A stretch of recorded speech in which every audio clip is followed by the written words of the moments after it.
ரெண்டூர்ஸ் நேயர்களுக்கு வணக்கம். பாஜக மாநில தலைவரை மாற்றுவதற்கான தேர்தல் பாஜகல அறிவிச்சிருக்காங்க. ரொம்ப பரபரப்பான சூழ்நிலையில அறிவிச்சிருக்காங்க. அதாவது அமித்ஷா அவர்கள் நேற்றிரவு சென்னைக்கு வந்துட்டாரு. கூட்டணி விஷயமாகவும் பாஜக நிர்வாகிகளையும் இன்னும் பல்வேறு தலைவர்களையும் சந்திக்கிறதா தகவல்லாம் வந்திருக்கு. இதன் மத்தியில பாஜக மாநில தலைவரை தேர்ந்தெடுக்கிறதான தேர்தல் அறிவிச்சிருக்காங்க. ரொம்ப பரபரப்பா பேசப்பட்டது. யாருப்பா அடுத்த தலைவர், அதாவது அண்ணாமலை அவர்கள் மாற்றப்படுவார் அப்படின்னு. ஏன் அண்ணாமலை மாற்றப்படணும் அப்படின்னா, இதற்கு முழுக்க காரணம் வந்து பாத்தீங்கன்னா அதிமுக பொதுச் செயலாளர் எடப்பாடி பழனிசாமி அப்படின்றது தான் தொடர்கதையா பேசிட்டு வராங்க. டெல்லியில போய் சந்திக்கும் பொழுதே அதிமுக சார்பிலிருந்து ஒரு கோரிக்கை வந்தது. எடப்பாடி பழனிசாமி என்ன சொன்னார்னா, அண்ணாமலை இங்க இருக்கிற வரைக்கும் கூட்டணி சுமூகமா போகாது. ஏற்கனவே நம்ம கூட்டணி சுமூகமா போயிருந்தது. அவரால தான் இந்த கூட்டணி உடையறதுக்கு காரணமும் ஆயிடுச்சு. திரும்பவும் அவரே இருந்தார்னா இந்த கூட்டணி நீடிக்காது. அதனால நீங்க தலைவரை மாத்தினீங்கன்னா இங்க கூட்டணி வைக்கிறதுக்கு ரொம்ப ஹெல்ப்ஃபுல்லா இருக்கும், ரொம்ப சுமூகமா போவோம் அப்படின்ற மாதிரி கோரிக்கை வச்சதுனால, சரி ஓகே உங்க கோரிக்கையை ஏற்று நாங்க அண்ணாமலையை மாத்துறோம் அப்படின்னு சொல்லிட்டு அண்ணாமலை அவர்களை மாற்றுற ஒரு சுச்சுவேஷன் வந்தாருச்சு. அடுத்த தலைவரா யார் வருவா அப்படின்ற பேச்சுகள் ரொம்பவே அடிபட்டு இருந்தது. இப்ப வந்து பாத்தீங்கன்னா நம்ம நயினார் நாகேந்திரன் அவர் தான் வந்து பாத்தீங்கன்னா லீடிங்ல இருக்காரு. கிட்டத்தட்ட வந்து பாத்தீங்கன்னா 6 பேர் வந்து பாத்தீங்கன்னா இங்க இருக்கிறாங்க. ஆனா லீடிங்ல வந்து யார் இருக்காருன்னா நயினார் நாகேந்திரன் அவர் தான் என்ன பண்றாரு இருக்கிறாரு அப்படின்னு சொல்லிட்டு. ஏன் நயினார் நாகேந்திரனை அவங்க சூஸ் பண்ணணும் அப்படின்னு பாத்தீங்கன்னா, இவர் அதிமுகல இருந்து வந்தவர், தென் மாவட்டங்கள்ல பாத்தீங்கன்னா செல்வாக்கு மிகுந்தவர், அதுவும் இல்லாம முக்குலத்தோர் சமூகத்தை சேர்ந்தவர்னால எல்லா பக்கமும் இவங்க என்ன பண்ணிடலாம், வாக்குகளை நம்ம என்ன பண்ணிடலாம் பெற்றுக்கலாம் அப்படின்னு சொல்லிட்டு தான் பாஜக நயினார் நாகேந்திரனை வச்சு என்ன பண்ணிருக்கு, காய் நகர்த்திட்டு இருக்கு. கிட்டத்தட்ட வந்து பாத்தீங்கன்னா அவர் தாங்க தலைவரா அனௌன்ஸ்மெண்ட் பண்ண போறாரு, அதுக்கு தாங்க அமித்ஷாவே வராரு அப்படின்றலாம் பேசப்பட்டது. ஆனா திடீர்னு நேற்று என்ன பண்ணிருக்காங்கன்னா தேர்தலை வந்து அனௌன்ஸ்மெண்ட் பண்ணிருக்காங்க. மாநில தலைவரை தேர்ந்தெடுக்காருன்னு தேர்தல் அனௌன்ஸ்மெண்ட் பண்றது. இதுக்கு தாக்கல் செய்யறதுக்கான நாமினேஷன் தாக்கல் பண்ணுவாங்கல்ல, யாரெல்லாம் நீங்க வந்து தலைவர் பதவிக்கு போட்டிடுறீங்க அப்படின்ற அந்த பதவிக்கான தேர்தல் வந்து சொன்ன பிறகு யாரெல்லாம் நாமினேஷன் பண்ண போறாங்க அவங்க என்ன பண்ணலாம், நாமினேஷன் பண்ணிக்கலாம். பாஜகவோட அபிஷியல் வெப்சைட்ல இருந்து இறக்கி நீங்க என்ன பண்ணலாம், நாமினேஷன் பண்ணலாம். ஸோ இந்த தேர்தலுக்கான விதிமுறைகளை கொஞ்சம் கடுமையாக்கி இருக்காங்க பாஜக. என்ன அப்படின்னு பாத்தீங்கன்னா, 10 வருஷம் உறுப்பினரா இருந்திருக்கணும். அது மட்டும் இல்லாம மாநில செயற்குழு 10 பேருடைய பரிந்துரை வேணும், மாநில பொதுக்குழு உறுப்பினர் ஒருத்தருடைய பரிந்துரை வேணும் அப்படின்னு சொல்லிட்டு சில பல விதிமுறைகளை என்ன பண்ணிருக்காங்க, கொண்டு வந்திருக்காங்க. இது நயினார் நாகேந்திரனுக்கு கொஞ்சம் சிக்கலை ஏற்படுத்தலாம் அப்படின்ற ஒரு கேள்விக்குறி இது இருக்கு. ஏன் அப்படின்னு பாத்தீங்கன்னா, நயினார் நாகேந்திரனை வந்து அதிமுகவை விட்டு பாஜகக்குள்ள எப்ப வராரு அப்படின்னு பாத்தீங்கன்னா 2017 தான் வராரு. அவரு பாஜக பயணிச்சு கிட்டத்தட்ட வந்து பாத்தீங்கன்னா 8 வருடம் தான் ஆகுது. அதே போல அண்ணாமலை நீங்க எடுத்துக்கிட்டீங்கன்னா அப்ப கிட்டத்தட்ட ஒரு அந்த 5 ஆண்டு காலம் தான் ஆகுது. சோ அவரும் வந்து நான் சொல்லிட்டாரு, நான் தலைவர் போட்டிக்கான ரேஸ்ல நான் இல்ல அப்படின்றத ஓப்பனா அவர் சொல்லிட்டாரு. நயினார் நாகேந்திரன் தான் இருக்கிறாரு. சோ இந்த தேர்தல் அறிவிப்புல இந்த கிடுக்குப்புடி வைக்கிறதுக்கான காரணம் என்ன, ஏன் 10 வருஷம் இருக்கணும் அப்படின்ற ஒரு ரூல்ஸ் எடுத்துட்டு வரீங்க அப்படின்னு சொல்லி. ஏன்னா நம்ம அண்ணாமலை அவர்கள் 2021 அவர் என்ன பண்ணாரு, பாஜக மாநில தலைவரா பொறுப்பேற்றுக்கிறாரு. அந்த டைம்ல அப்போ ஒரு செய்தியாளர் சந்திப்புல என்ன சொல்றாருன்னா, பாஜகக்குன்னு சில ரூல்ஸ் எல்லாம் இருக்குங்க. 5 வருஷம் உறுப்பினரா இருந்தாதான் நீ களப்பணியெல்லாம் ஆற்றிருந்தாதான் நீங்க தலைவர் பதவிக்கு வரணும். ஆனா உங்களை எதுவுமே இல்லாம நீங்க ஐபிஎஸ் பதவியை வந்து ராஜினாமா பண்ணிட்டு உடனே வந்து உங்களுக்கு பதவி கொடுத்துட்டாங்களே, என்ன விவகாரம் அப்படின்னு சொல்லும்போது அவர் சில பல அந்த பேச்சுகளா சொன்னாரு. ஆனா இப்போ ஒரு 10 வருஷமா நீங்க என்ன பண்ண உறுப்பினரா இருக்கணும் அப்படின்ற ஒரு ஸ்டாண்ட் எடுத்துன்னு வந்து நிக்கிறாங்க. இது நயினார் நாகேந்திரனுக்கு ஒரு தடையை ஏற்படுத்தலாம், அவருக்கு ஒரு ஸ்ட்ரகிளை கொடுக்கலாம், அவர் தலைவரா ஆகாம இருக்கிறதுக்கு ஸ்டாப் பண்றதுக்கான ஒரு வாய்ப்பா இருக்கலாம் அப்படின்றதான் கருதுறாங்க. இதன் மத்தியில இன்னொரு பேச்சு அடி வாங்குது. இந்த 10 வருஷம் உறுப்பினரா இருந்திருக்கணும், பாஜக இருந்திருக்கணும், தலைவர் பதவிக்கு போட்டிடுறவங்க இந்த 10 வருஷமா பாஜக இருந்திருக்கணும் அப்படின்ற ரூல்ஸை கொண்டு வராங்கல்ல, இந்த ரூல்ஸை வச்சு இன்னொரு பேச்சு அடி வாங்குது.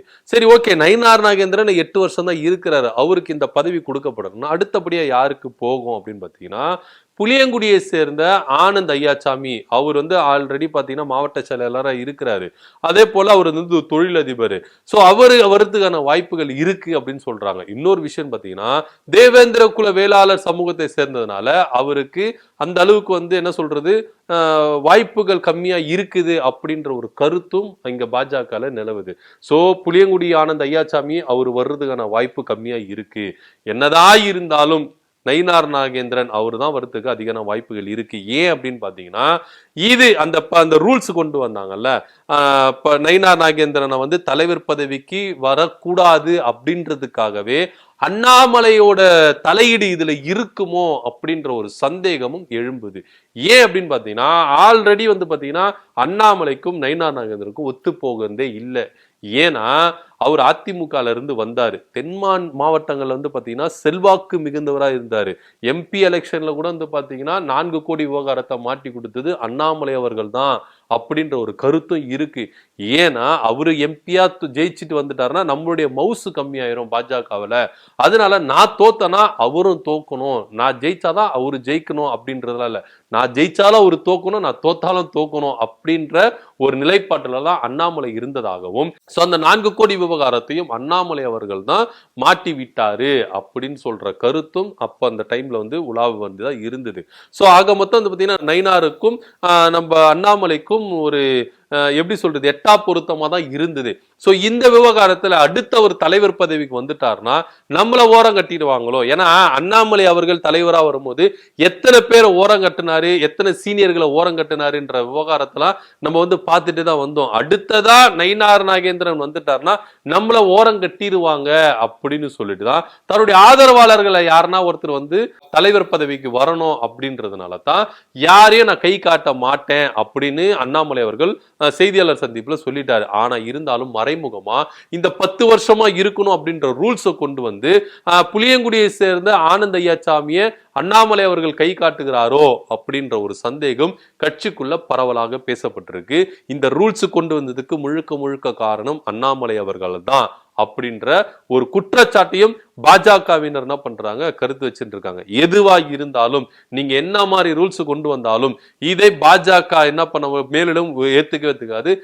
நயினார் நாகேந்திரன் அவர் தான் வந்து தலைவரா பதவி ஏற்க போகிறார் அப்படின்ற ஒரு தகவலை சொல்லிருக்காங்க. இதன் மத்தியில இன்னைக்கு அதாவது 2 மணில இருந்து 4 மணிக்குள்ள எல்லாரும் மனு தாக்கல் பண்ணின யாரெல்லாம் தலைவர் பதவிக்கு போட்டிடுறாங்களோ அவங்க எல்லாத்தையும் அந்த 10 மாநில செயற்குழு உறுப்பினர்களுடைய ரெஃபரன்ஸையும் அதே போல மாநில பொதுக்குழு அவருடைய ரெஃபரன்ஸை வச்சு எல்லா ஃபார்மையும் ஃபில் பண்ணி ஃபார்ம் எஃப்இ அது எல்லாத்தையும் ஃபில் பண்ணி என்ன பண்ணணும் 4 மணிக்குள்ள என்ன பண்ணணும் சப்மிட் பண்ணிடணும்.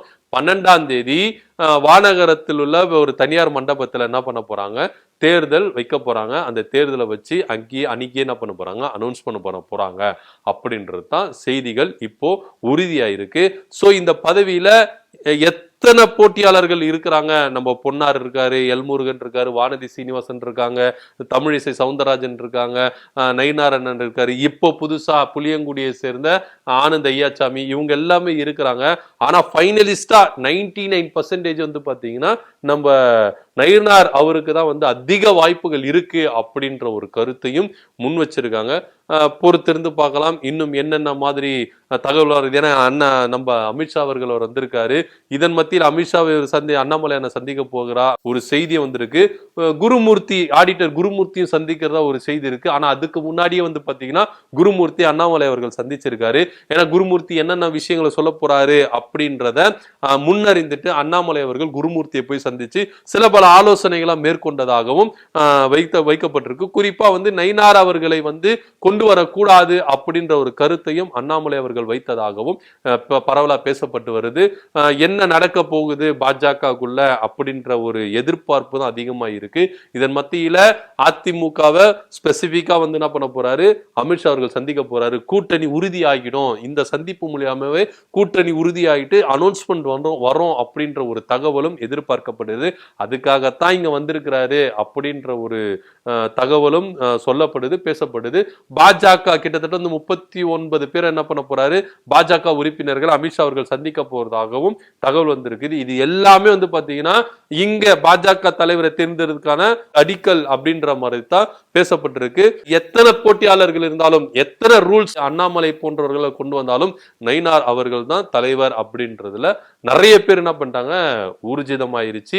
போஸ்டர் கிஸ்டர் எல்லாமே என்ன பண்ணிருக்காங்க, ரெடியா வச்சிருக்காங்க. நயினார் அண்ணா தான் அடுத்த தலைவர் அப்படின்னும் போது போஸ்டர் கிஸ்டர்லாம் எல்லாம் ரெடி பண்ணி வச்சுட்டாங்க. அனௌன்ஸ்மெண்ட் வந்தா போதும் அங்கங்க எடுத்து செவுத்துல ஒட்ட வேண்டியதுதான், அங்கங்க எடுத்து பேனரை மாட்ட வேண்டியதுதான். அந்த அளவுக்கு பாஜகவினர் என்ன பண்ணிட்டாங்க, ரெடி ஆயிட்டாங்க. என்ன மாதிரி ரிசல்ட் வரப்போகுது அப்படின்றத பொறுத்து வந்து பார்க்கலாம். சோ இதை பத்தி உங்களுக்கு கருத்து என்ன அப்படின்றத கீழே கமெண்ட் பண்ணுங்க. நன்றி, வணக்கம்.